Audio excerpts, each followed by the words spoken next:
মূসা আলাইহিস সালাম শোনায়া দিলেন, আমার আল্লাহ জবাব দিয়েছেন 500 বছর পরে বৃষ্টি নাজিল হবে। দয়াল পাখি 500 বছর পরে বৃষ্টি নাজিল হওয়ার সংবাদটা শুনে মনটা খারাপ করলো না, বেজার হলো না, বরং খুশির চুটে বলে ফেললো আলহামদুলিল্লাহ। কি বলে ফেললো? 500 বছর পরে বৃষ্টি হবে।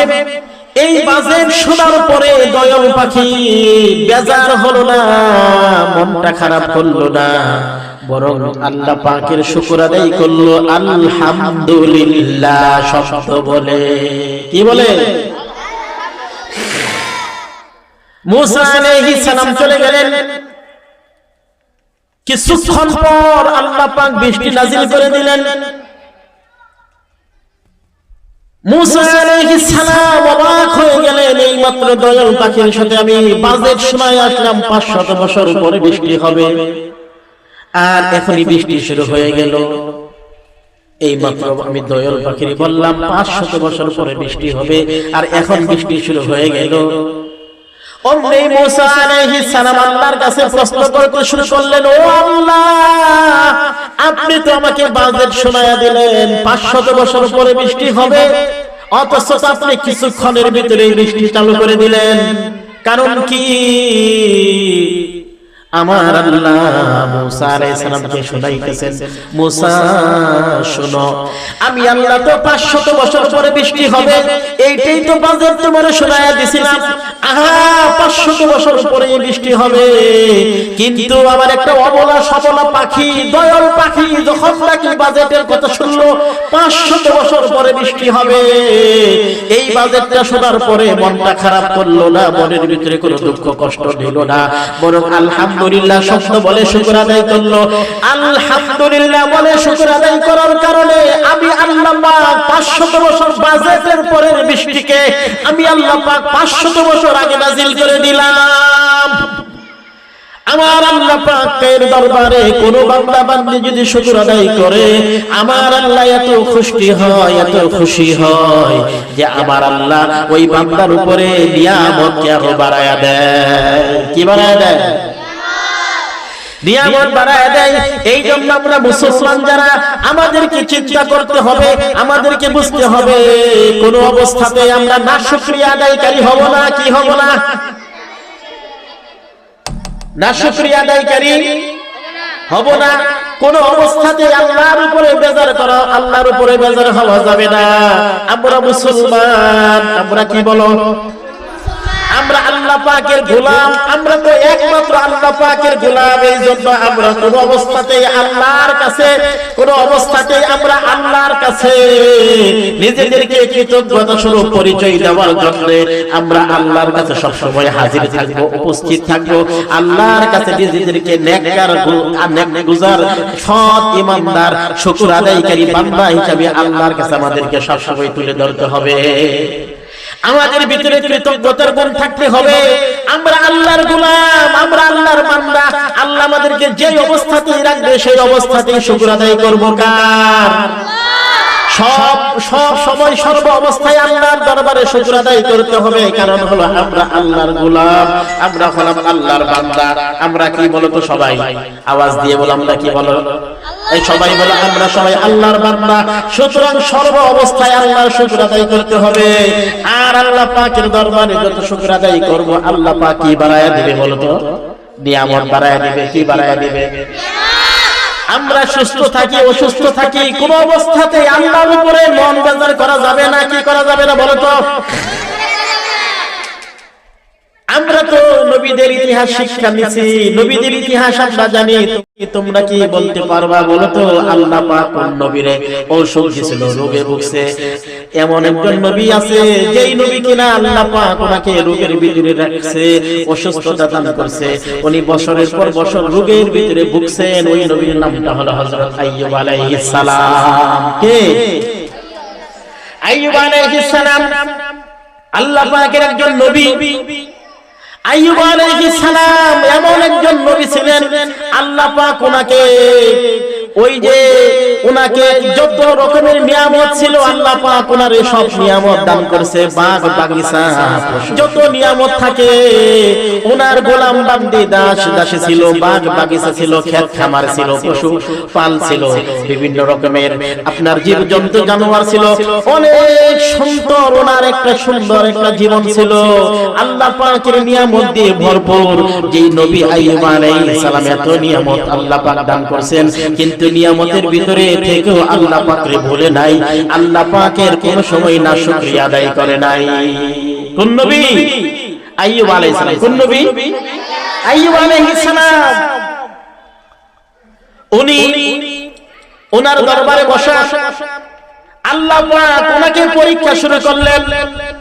আইয়ুব আলাইহিস সালাম কেমন খাঁটি বান্দা, আল্লাহ পাক যত বেশি পরীক্ষা করেন তত বেশি পরীক্ষার দ্বারা ঈমান খাঁটি হয়। কি খাঁটি হয়? ঈমান খাঁটি হয়। এই জন্য আল্লাহ পাক আইয়ুব আলাইহিস সালামের ঈমানটা কেমন পরীক্ষা করার জন্য আল্লাহ পাক আইয়ুব আলাইহিস সালামকে পরীক্ষা শুরু করে দিলেন। এমন পরীক্ষা শুরু করে দিলেন যেই পরীক্ষাটা মারাত্মক কঠিন পরীক্ষা। কি পরীক্ষা বলো? আল্লাহ তাআলা আইয়ুব আলাইহিস সালামের সব নিয়ামতকে ছিনাইয়া নেওয়া শুরু করলেন। উনি ওনার দরবারে বসা রাখাল দৌড়ায় আসছে, পেরেশান, চিন্তিত অবস্থায় পেরেশান হয়ে গেছে। এসে বলতেছে আল্লাহর নবী আইয়ুব আলাইহিস সালাম এমন একটা দুর্ঘটনা ঘটছে, আমি বলতে ভয় পাচ্ছি। আইয়ুব আলাইহিস সালাম বলল, বলো বলো কি হয়েছে? এবার রাখাল বলল, হুজুর আল্লাহর নবী আইয়ুব আলাইহিস সালাম আসমান থেকে একটা বালা এসে সমস্ত গবাদি পশু পাল যা ছিল সবগুলো মরে গেছে। সবগুলা কি গেছে? সব পশুগুলা জীবজন্তু যা আছে সব মরে গেছে। আইয়ুব আলাইহিস সালাম এত বড় দুঃসংবাদটা শোনার পরে উনি বললেন যে আলহামদুলিল্লাহ। কি বলছে বলো? উনি বললেন অসুবিধা নাই, এইগুলো তো আল্লাহ পাক এতদিন আমার দায়িত্বে রেখেছিল। এবার এদেরকে মরণ হওয়ার কারণে এই সব পশুগুলা মৃত্যুবরণ করার কারণে আমার দায়িত্ব উঠে গেছে, অসুবিধা নাই। এরপরে আল্লাহ পাক আর একটা বালা দিয়ে ওনার বাগ বাগিচা যা আছে সব পুরে ছারখার হয়ে গেল। ছারখার হয়ে যাওয়ার পরেও কোনো অসুবিধা নাই।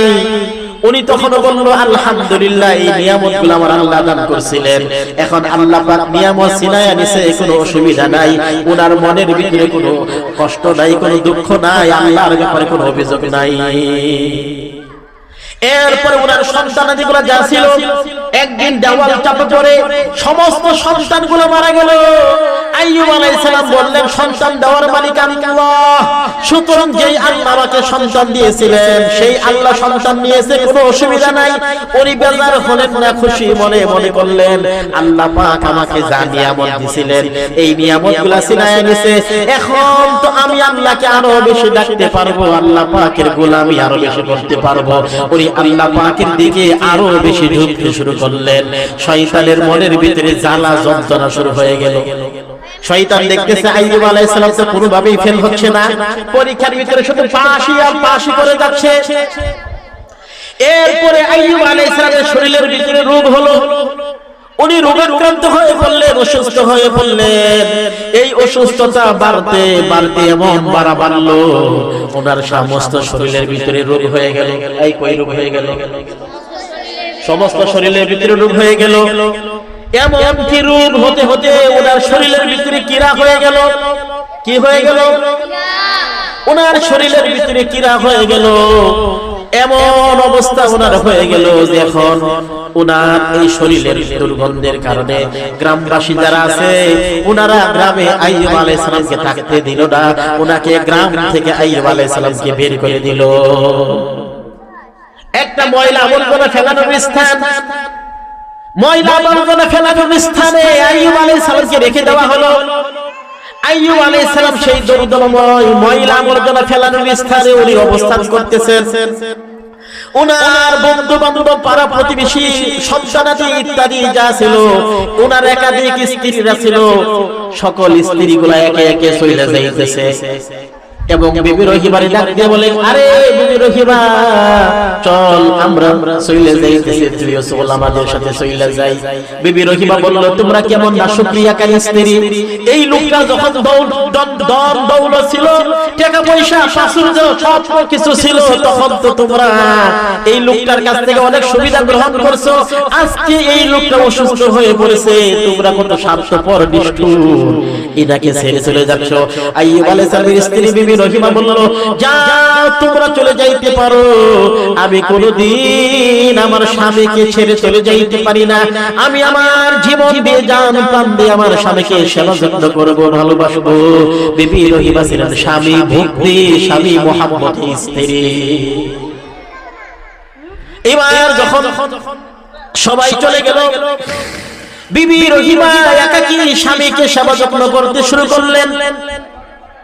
এমন কি বিবি রহিমা কোনো কিছুই নাই, ওনার সারাটা শরীর অসুস্থ জর্জরিত, শরীরের একটা শরীর পরিমাণ জায়গা ছিল না যেখানে রোগ হয় নাই।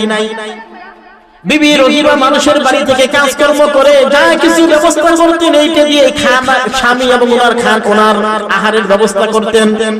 মানুষের বাড়িতে জিএস কাজ করে, মানুষের বাড়িতে পারিশ্রমিক করে, মানুষের বাড়িতে কষ্ট মুজাহাদা করে, এই যে মানুষের বাড়িতে কাজকর্ম করে যা উপার্জন করতে পারতেন, এইটা দিয়ে নিজের এবং স্বামীর আহারের ব্যবস্থা করতেন, স্বামীকে সব ধরনের সেবা যত্ন করতেন।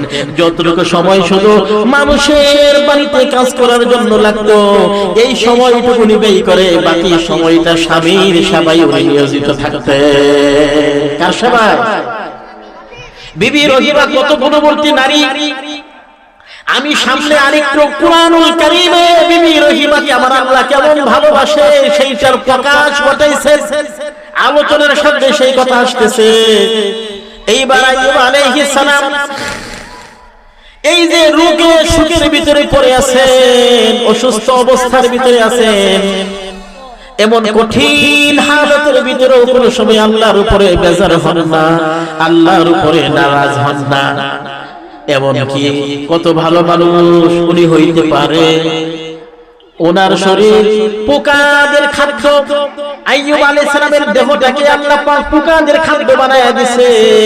একদিন বিবি রহিমা দেখে যে আইয়ুব আলাইহিস সালামের শরীরের ভিতরে থেকে একটা পোকা জমিনে পড়ে গেল।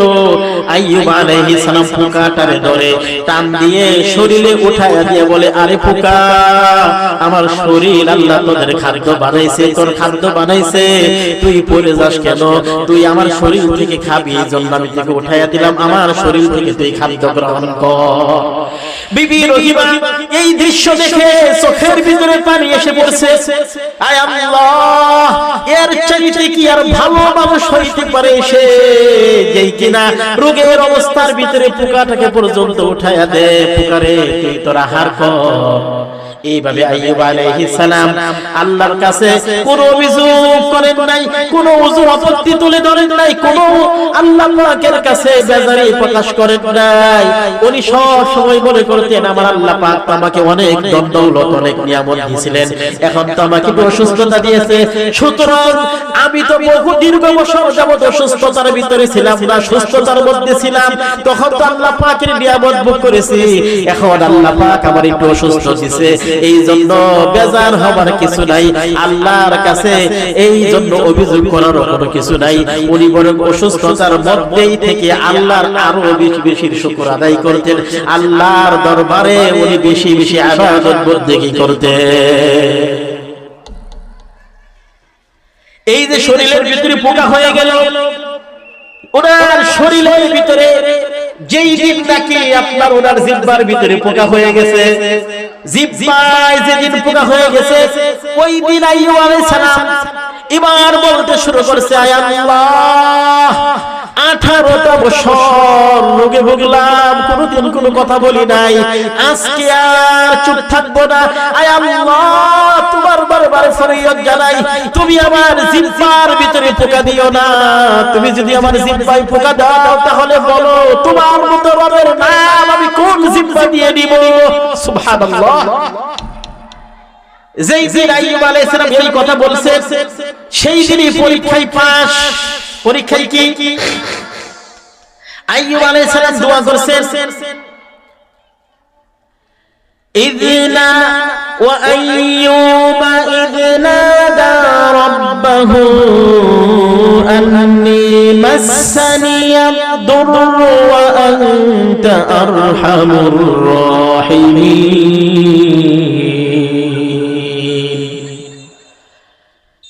আইয়ুব আলাইহিস সালাম উনি যখন আল্লাহর কাছে ডাক দিয়ে ইযনা দা রাব্বাহু, তিনার রবকে ডাক দিয়ে বলতে শুরু করলেন, আয় আল্লাহ, আমি দুঃখ কষ্টে পতিত হয়েছি, আর আপনি দয়ালুদের মধ্যে সর্বশ্রেষ্ঠ দয়ালু। আমার আল্লাহকে ডাইরেক্ট বলেন নাই আল্লাহ আমাকে সুস্থ বানায়া দেন, বরং উনি এমন একজন উত্তম চরিত্রের অধিকারী, এত সুন্দর আদর্শবান আখলাকওয়ালা চরিত্রওয়ালা নবী, উনি আল্লাহ পাকের কাছে আল্লাহ পাকের গুণ তুলে ধরেছেন, ওয়া আনতা আরহামুর রাহিমিন, আপনি সবচাইতে দয়ালুদের মধ্যে শ্রেষ্ঠ দয়ালু, আর আমি কষ্টের মধ্যে আছি, রোগে শোকে আছি, এই কথাটা তুলে ধরেছেন। আমার আল্লাহ পাকের কাছে এত সুন্দর ভাষায় নিজের অবস্থাটা তুলে ধরছেন, ডাইরেক্টলি বলেন নাই, আল্লাহ পাকের গুণ বোঝায়া নিজের অবস্থা তুলে ধরছে। আমার আল্লাহ পাক কুরআনুল কারীমের ভিতরে অন্যত্র জায়গায় এই আয়াতটা আপনার 17 নম্বর পারায় সূরা আম্বিয়ার ভিতরে রয়েছে। সূরা আম্বিয়ার মধ্যে এই আয়াতটা রয়েছে, আর সূরা সাফাতের ভিতরে সূরাতুস সাদের ভিতরে আল্লাহ পাক আইয়ুব আলাইহিস সালামকে ডাক দিয়ে বলেন, ওয়া আযকুর আবদানা আইয়ুব, ওয়াযকুর স্মরণ করুন আমার বান্দা আইয়ুব আলাইহিস সালামকে। আমার আল্লাহ বলছেন আমার বান্দা, এর চাইতে আর দামি কোনো কথা হইতে পারে না। দুনিয়ার কোন দলের লোককে যদি তার দলের প্রধান, দেশের প্রধানমন্ত্রী যদি বলে আমার দলের লোক, মন্ত্রী যদি বলে আমার কর্মী, এমপি যদি বলে আমার কর্মী, সেই কর্মীর আনন্দের শেষ থাকে না। আমার দল নেতা আমাকে তার কর্মী বলে ঘোষণা করেছে। আরে দুনিয়ার কোন নেতা খেতা নয়, দুনিয়ার কোন সাধারণ মানুষ নয়, স্বয়ং আসমান জমিনের মালিক আল্লাহ আইয়ুব আলাইহিস সালামকে সম্বোধন করে বলেছেন, ওয়াযকুর আবদানা আইয়ুব, স্মরণ করো আমার বান্দা আইয়ুবের কথা।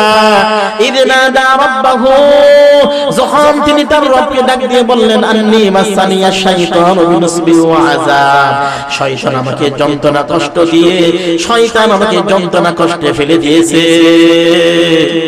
আয় আল্লাহ, শয়তান আমাকে যন্ত্রণা কষ্টে ফেলে দিয়েছে।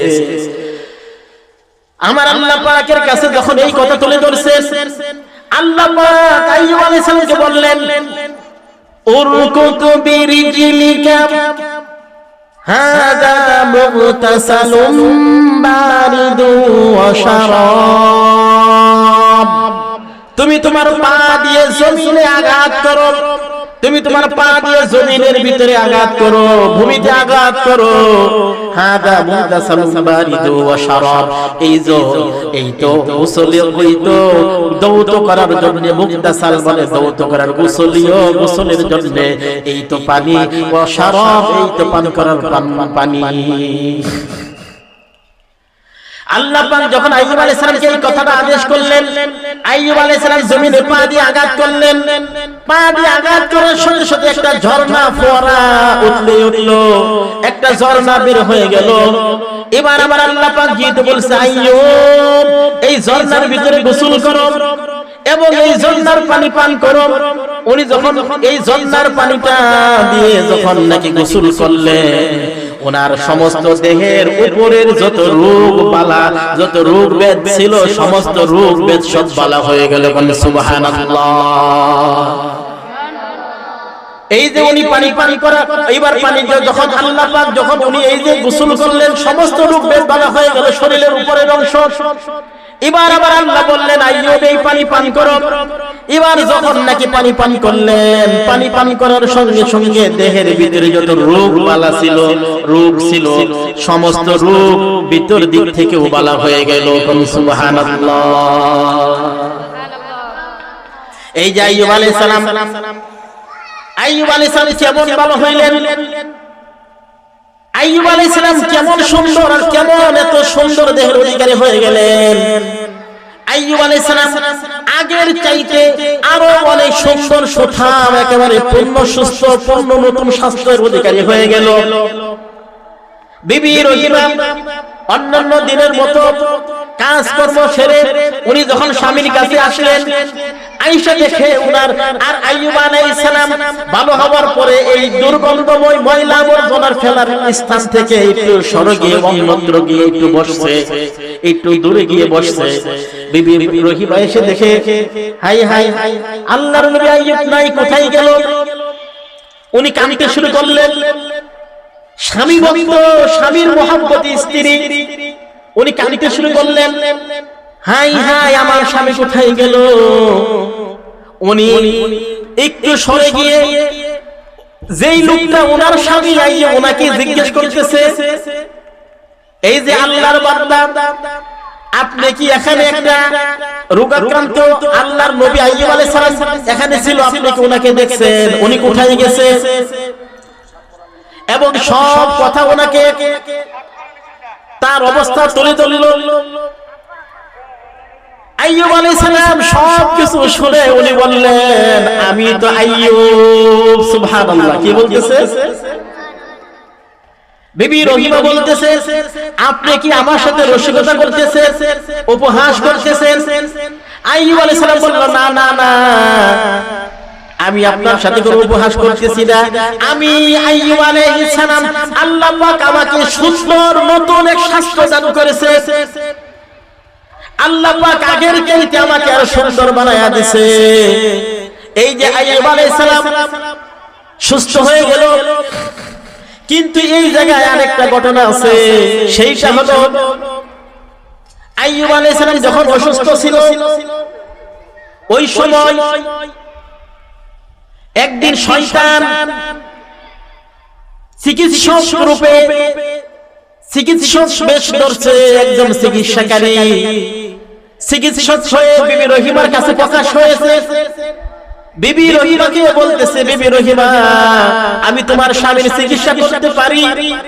বিবি রহিমা বলল, আপনি তো চিকিৎসক, আমার স্বামী অসুস্থ, আমার স্বামীর একটু চিকিৎসা করেন।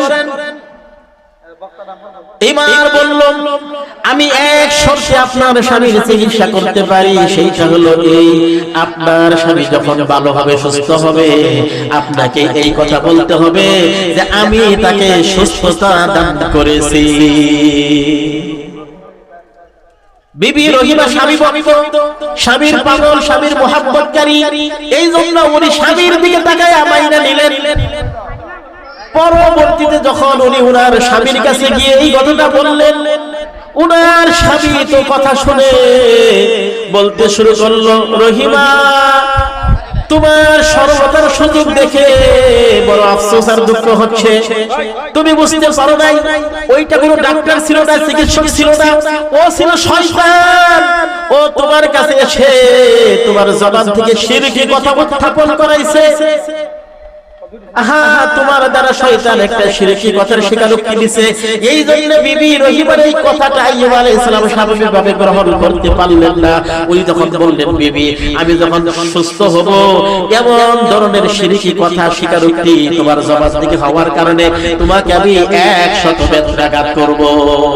কত কইছে? 100 বেত্রাঘাত করব। এবার যখন আইয়ুব আলাইহিস সালাম সুস্থ হয়ে গেলেন, এখন তো আইয়ুব আলাইহিস সালাম কসম করেছিলেন তার স্ত্রীকে 100 বেত্রাঘাত করবেন। আমার আল্লাহ ডাক দিয়ে বলে, আইয়ুব রে, বিবি রহিমার 100 বেত্রাঘাত করলে বিবি রহিমা বাঁচবে না, বিবি রহিমাকে 100 বেত্রাঘাত করা যাবে না। আমার আল্লাহ পাক কোরআনের আয়াত নাযিল করলেন ওয়া খুয বিয়াদিকা দিগসান ফাদরিব বিহি ওয়া লা তাহনাস ইল্লা ওয়াজাদনাহু সাবিরান নি'মাল আবদু ইন্নাহু আওয়াব। কত সুন্দর একটা কথা আমার আল্লাহ বলে দিলেন, আইয়ুব তুমি তোমার হাতে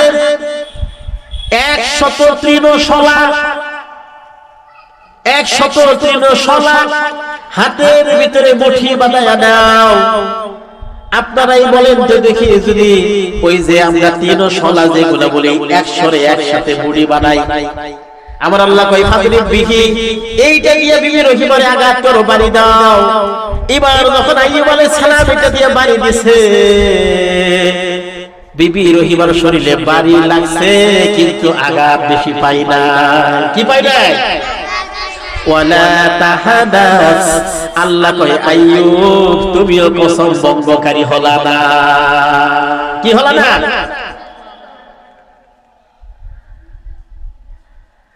আল্লাহ পাক ওনাকে এত ভালোবাসতেন, এই জন্য আল্লাহ পাক বলছেন নি'মাল আবদ, কতই না উত্তম বান্দা।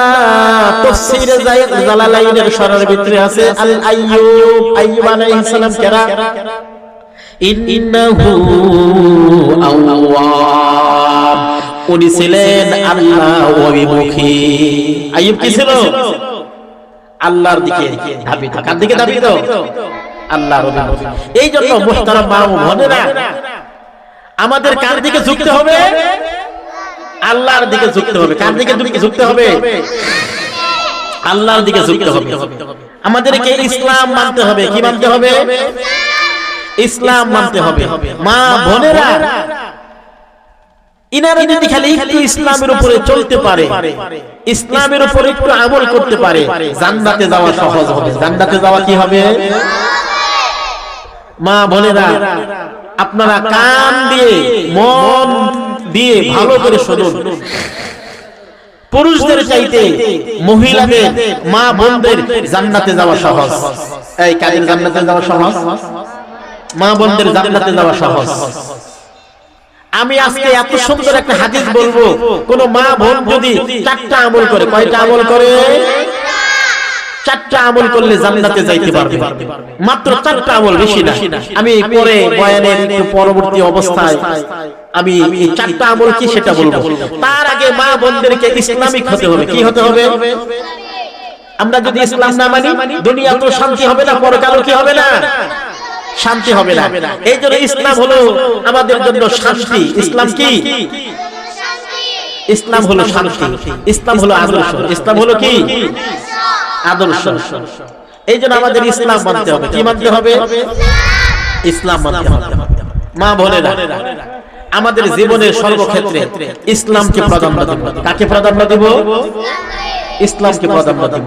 ইসলাম ছাড়া, কোরআন হাদিস ছাড়া অন্য কিছু প্রাধান্য দেওয়া যাবে না। মা বোনেরা, চিন্তা করে দেখেন তো, আল্লাহ পাক মা বোনদেরকে ভালোবাসে। নবীজি মা বোন নারী জাতি এদেরকে ভালোবাসে। নারী জাতির ক্ষেত্রে নবীজি হাদিসের ভিতরে বলছেন, আদ-দুনিয়া কুল্লুহা মাতা ওয়া খায়রু মাতা'id দুনিয়া আল-মারআতুস সালিহা। এই দুনিয়ার সমস্ত কিছুই হলো সম্পদ। আদ-দুনিয়া কুল্লুহা মাতা, এই দুনিয়ার সমস্ত কিছুই হলো সম্পদ। আর এই সমস্ত সম্পদের মধ্যে উত্তম সম্পদ হলো সতী সাধবী নেককার নারী। উত্তম সম্পদ কারা? আল মারআতুস সালিহা, নেককার নারী, সতী সাধবী নেককার নারী হলো দুনিয়াতে শ্রেষ্ঠ সম্পদ। কি সম্পদ? শ্রেষ্ঠ সম্পদ।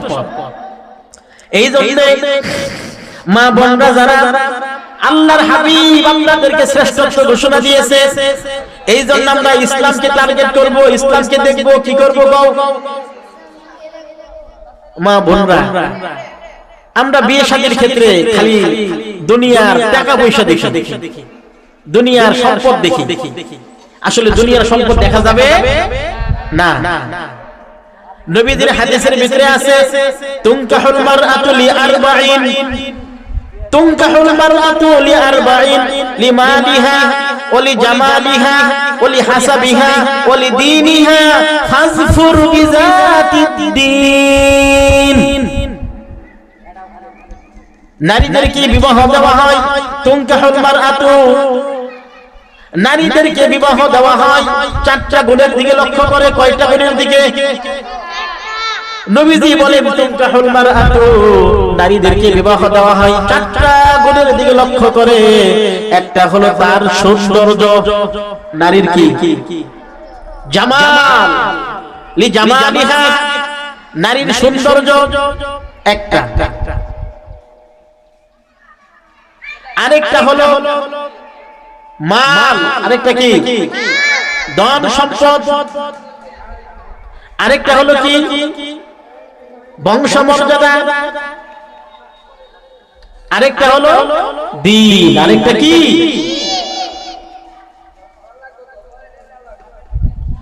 বিবাহের ভিতরে চারটা জিনিসকে লক্ষ্য করা হয়। বিবাহের মধ্যে কয়টা জিনিসকে লক্ষ্য করা হয়? বিবাহের মধ্যে নবীজি হাদিসের ভিতরে বলেন তুনকাহুল মারআতু লিআরবাঈন, বিবাহের মধ্যে বিবাহ শাদীর মধ্যে চারটা জিনিসকে লক্ষ্য করা হয়। একটা হলো সম্পদ, আরেকটা হলো তার সৌন্দর্য, আরেকটা হলো তার বংশমর্যাদা, আরেকটা হলো তার ধার্মিকতা, দ্বীনদারিতা। কি এই জন্য আমরা যদি বিয়ে শাদীর মধ্যে শুধু সম্পদ দেখি, কি দেখি?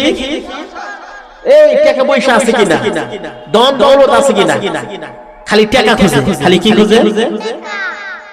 নবীজি টাকাকে প্রাধান্য দেয় না। আবার দেখে সৌন্দর্য আছে কিনা, খালি সৌন্দর্য খুঁজে। আবার দেখে বংশমর্যাদা কেমন। মানুষের বিয়ে শাদীর ভিতরে এই তিনটার চাইতে আল্লাহর হাবিব প্রাধান্য দিয়েছে দ্বীনদারিতা। ও দুনিয়ার মানুষ, বিয়ে শাদীর মধ্যে আগে দ্বীনদারিতা প্রাধান্য দাও। কি দাও? দ্বীনদার ছেলে, এইটা দেখো ছেলের ভিতরে দ্বীন আছে কিনা, তার বংশের চাইতে, তার সম্পদের চাইতে, তার সৌন্দর্যের চাইতে তার দ্বীন, এইটা হবে আসল। এই দ্বীন কি? আগে দেখো দ্বীন আছে কিনা, ধর্ম ভিতরে আছে কিনা, এই ছেলে নামাজ পড়ে কিনা, এই ছেলের বাপ নামাজি কিনা, তার পরিবারের লোকেরা নামাজি কিনা। যদি ধর্ম দেখো, দ্বীনদারিতা দেখো, নবীজি হাদিসের ভিতরে বলেন ফাযফুর বিযাতিদ্দীন, দ্বীনওয়ালাকে গ্রহণ করে তুমি কামিয়াব হয়ে যাও। তারিবাত ইয়াদাকা, হাদিসের রাবি হলো আবু হুরায়রা। নবীজি বলেন ও আবু হুরায়রা, যদি দ্বীনদারিতা না পাও, তারিবাত ইয়াদাকা, তোমার উভয় হাত ধুলাই দূষিত হোক, উভয় হাতই হোক। এইটা একটা ধারা, আরবি একটা ধারা। মানুষ যদি দ্বীনদারিতা গ্রহণ না করে, তাহলে বাস্তবিক পক্ষেও তাদের জীবনে নামবে অশান্তি। কি নামবে বলো? এই জন্য বিয়ে শাদীর ভিতরে আগে দেখতে হবে দ্বীনদারিতা। কি দেখতে হবে? এই জন্য মা বোনেরা আগে দেখেন ছেলের ভিতরে দ্বীন আছে কিনা, এই ছেলে ধার্মিক কিনা।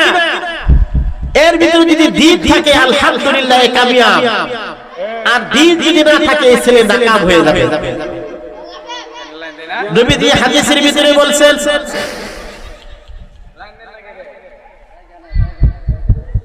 ইদা সাল্লাতিল মারআতু খামসাহা ওয়া সামাত শাহরাহা ওয়া হাসানাত ফারজাহা ওয়া আতাআত যাওজাহা ইলা লাহা উদখুলিল জান্নাতা মিন আইয়ি আবওয়াবিল জান্নাতি শি'তি।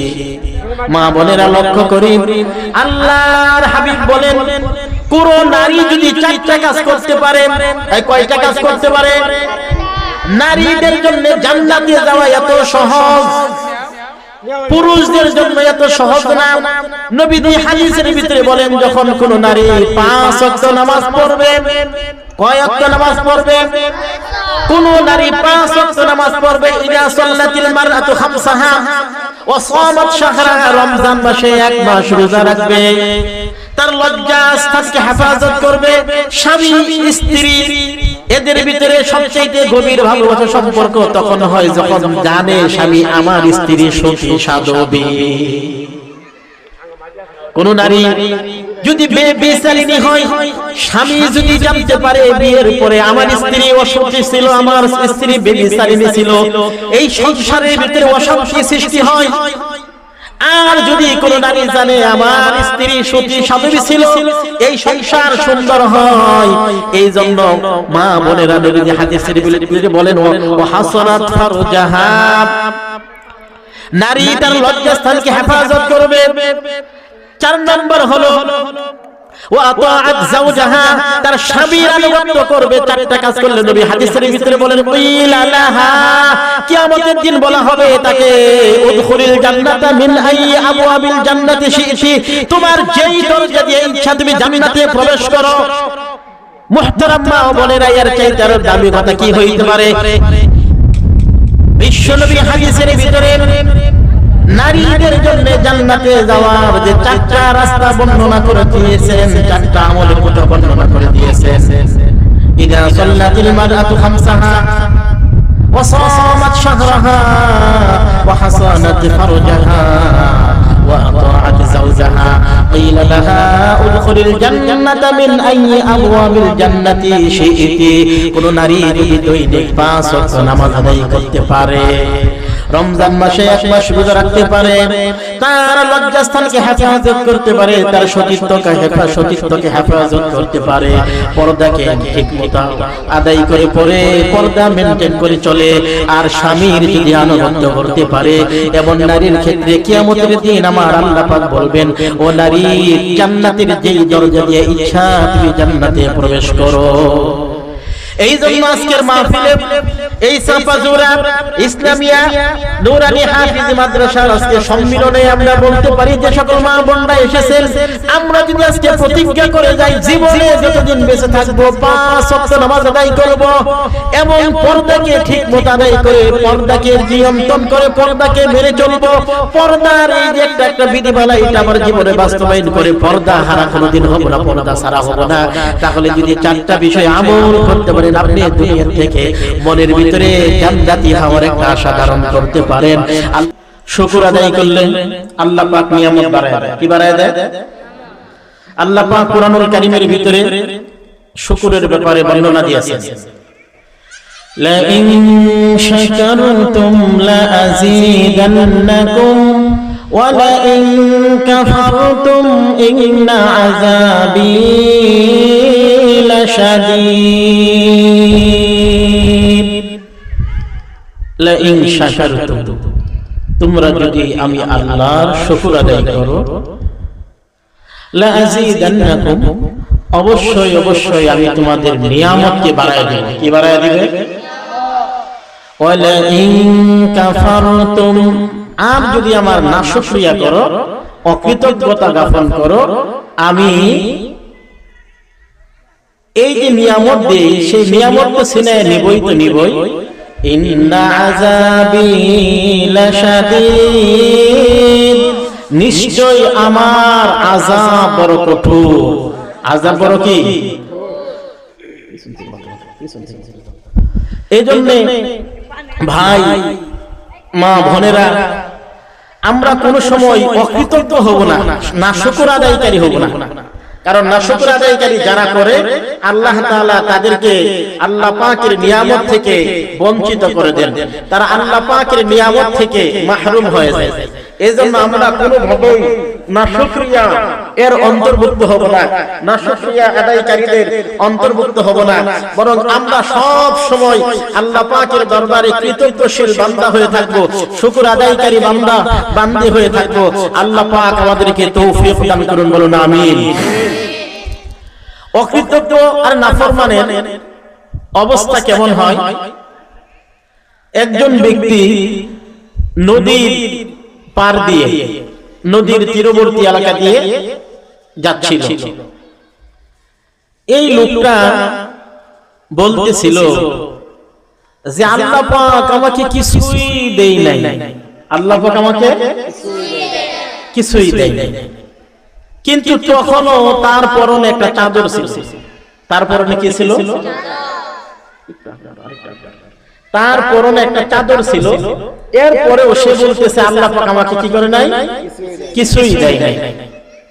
কিছুক্ষণের ভিতরে আল্লাহ পাক বাতাস পাঠায় দিয়ে আল্লাহ পাক এই চাদরটাকেও উড়ায় নিলেন। চাদরটা কি করে নিলেন? কেন উড়ায় নিলেন? সে যে এইমাত্রই বলবো যে আল্লাহ পাক আমাকে কিছুই দেয় নাই। যেহেতু আল্লাহ পাকের নাশুকরিয়া আদায় করলো, তার পরনে একটা কাপড় একটা চাদর থাকা সত্ত্বেও এই জন্য আল্লাহ পাক নারাজ হয়ে বেজার হয়ে বাতাস পাঠায় দিয়া ওই চাদরটা উড়ায় নিয়ে গেছে। ঠিক কি না? এই জন্য আল্লাহ পাকের নাশুকরিয়া আদায় করা যাবে না। নাশুকরিয়া কি করা যাবে না? আদায় করা যাবে না। আমরা অনেকে শুনেছি যে মুসা আলাইহিস সালাম একবার আল্লাহর সাথে সাক্ষাৎ করার জন্য তুর পাহাড়ে যাচ্ছিল। কোথায় যাচ্ছিল? তুর পাহাড়ে। কারণ মুসা আলাইহিস সালাম অনেক বড় মাপের নবী ছিল। অনেক বড় মাপের কি নবী এবং রাসূল দুটোই ছিলেন। এই জন্য যখন ওনার আল্লাহর সাথে কথা বলার ইচ্ছা হয়েছে, জিবরাইলকে বেঁধে রেখে ডাইরেক্ট সরাসরি তুর পাহাড়ে গিয়ে আল্লাহর সাথে কথাবার্তা বলছে। কার সাথে? এই জন্য মুসা আলাইহিস সালামের ব্যাপারে আল্লাহ পাক কোরআনে বলেছেন, ওয়া কাল্লামাল্লাহু মুসা তাকলিমা, যে আল্লাহ তাআলার সাথে ওয়া কাল্লামাল্লাহু মুসা, আল্লাহ তাআলা মুসা আলাইহিস সালামের সাথে কথাবার্তা বলেছেন, কথোপকথন করেছেন। এই জন্য মুসা আলাইহিস সালামের উপাধি হয়ে গেছে মুসা কালিমুল্লাহ। কি উপাধি? আল্লাহর সাথে ডাইরেক্ট সরাসরি কথা বলতে পারা, আল্লাহর সাথে সরাসরি উনি ডাইরেক্ট কথা বলতে বলতে ওনার উপাধি হয়ে গেছে মুসা কালিমুল্লাহ। তো এই মুসা আলাইহিস সালাম একদিন যাচ্ছিলেন আল্লাহর সাথে কথোপকথন করার জন্য। কোথায়? তুর পাহাড়ে। কোথায়? পথিমধ্যে একটা দয়েল পাখির সাথে সাক্ষাৎ হলো। দয়েল আমাদের জাতীয় পাখির নাম কি? দয়েল। তো এই দয়েল পাখির সাথে সাক্ষাৎ হলে দয়েল পাখি জিজ্ঞেস করলেন আল্লাহর নবী মুসা, আপনি কোথায় যাচ্ছেন? তো মুসা আলাইহিস সালাম বললেন যে আমি আল্লাহর সাথে কথোপকথন করার জন্য, কথাবার্তা বলার জন্য তুর পাহাড়ে যাচ্ছি। তখন দয়েল পাখি বলল, আল্লাহর নবী মুসা, আমি দয়েল এই গাছের ডালে বসে আছি, কিন্তু পুকুর পাড়ে গাছের ডালে বসা, বৃষ্টি বাদল নাই, পুকুরে পানিও নাই, বিদায় পুকুর থেকে মাছ ধরে খাইতে পারি না। কি ধরে খাইতে পারি না? এজন্য আপনি যদি আল্লাহর কাছে আমার এই একটা প্রস্তাব তুলে ধরতেন, যে আল্লাহকে বলতেন, আল্লাহ কতদিন পরে বৃষ্টি হবে, আর বৃষ্টি হলে পুকুরে মাছ হবে, আর মাছ হলে আমি দয়েল পাখি মাছ ধরে ধরে খাবো। আমার এই প্রস্তাবটা আপনি আল্লাহর কাছে তুলে ধরবেন যে বৃষ্টি কতদিন পরে হবে, বৃষ্টি মুসা আলাইহিস সালাম বললেন, আচ্ছা ঠিক আছে, আমি আল্লাহর কাছে তোমার ওই কথাটা, তোমার এই দাবিটা তুলে ধরবো। মুসা আলাইহিস সালাম চলে গেলেন তুর পাহাড়ে, আল্লাহর সাথে কথোপকথন করলেন, আল্লাহর সাথে কথাবার্তা বললেন। তো কথাবার্তা বলার পরে এক পর্যায়ে জিজ্ঞেস করলেন, আয় আল্লাহ, একটা দয়েল পাখি আমার কাছে একটা প্রস্তাব তুলে ধরেছে, কতদিন পরে বৃষ্টি হবে। তো আল্লাহ আপনি যদি বলে দিতেন কতদিন পরে বৃষ্টি হবে, আমি এই সংবাদটা দয়েল পাখিরে শোনায়া দিতাম। কারে শোনায়া দিতাম? তো আমার আল্লাহ বলে দিলেন, মুসা তুমি দয়েল পাখিরে জানায়া দিও 500 বছর পরে বৃষ্টি হবে। কত বছর পরে? 500। তো মুসা আলাইহিস সালাম বললেন, আল্লাহ 500 বছর পরে বৃষ্টি হলে দয়েল পাখির লাভ কি হবে? দয়েল পাখি তো 500 বছর বাঁচবেই না। ঠিক। আবার আল্লাহ কয়, মুসা বৃষ্টি কি তোমার দরকার না দয়েল পাখির দরকার? কথা আমার দরকার না, দয়েল পাখির দরকার। তা আমি তোমার যে বাজেটটা শোনায়া দিছি, তুমি ওই বাজেটটাই দয়েল পাখির শোনায়া দাও, অসুবিধা নাই, যাও। তো এবার মুসা আলাইহিস সালাম আল্লাহর সাথে কথোপকথন শেষ করে আসতেছে। দয়েল পাখি ওই মুসা আলাইহিস সালামের জন্য গাছের ডালে অপেক্ষায়, অপেক্ষমান, গাছের ডালে। তো মুসা আলাইহিস সালাম যখন আসতেছে তো দোয়েল পাখি দেখে মুসা আলাইহিস সালাম খুব খুশি হইলেন। দোয়েল পাখি বললেন, আল্লাহর নবী মুসা, আমার এই মনের একটা আবেদন আপনার কাছে তুলে ধরেছিলাম, আপনি কি আল্লাহর কাছে বলেছেন? মুসা আলাইহিস সালাম বললেন, হ্যাঁ, আমি তোমার প্রস্তাব আমি আল্লাহর কাছে তুলে ধরেছি। দোয়েল পাখি বলল, তাই নাকি? হ্যাঁ। দোয়েল পাখি জিজ্ঞেস করলো, আমার আল্লাহ কি এটার জবাব দিয়েছে? মুসা নবী বললেন, হ্যাঁ, তোমার প্রশ্নের জবাব আমার আল্লাহ দিয়েছেন। সুবহানাল্লাহ। দোয়েল পাখি খুশি, আমার মতো একটা সামান্য ক্ষুদ্র পাখির কথাও, পাখির ব্যাপারেও আমার আল্লাহ জবাব দেয়, মনটা খুশি। কিছুক্ষণ পর জিজ্ঞেস করলো আল্লাহর নবী মুসা, আমার আল্লাহ কি জবাব দিয়েছেন?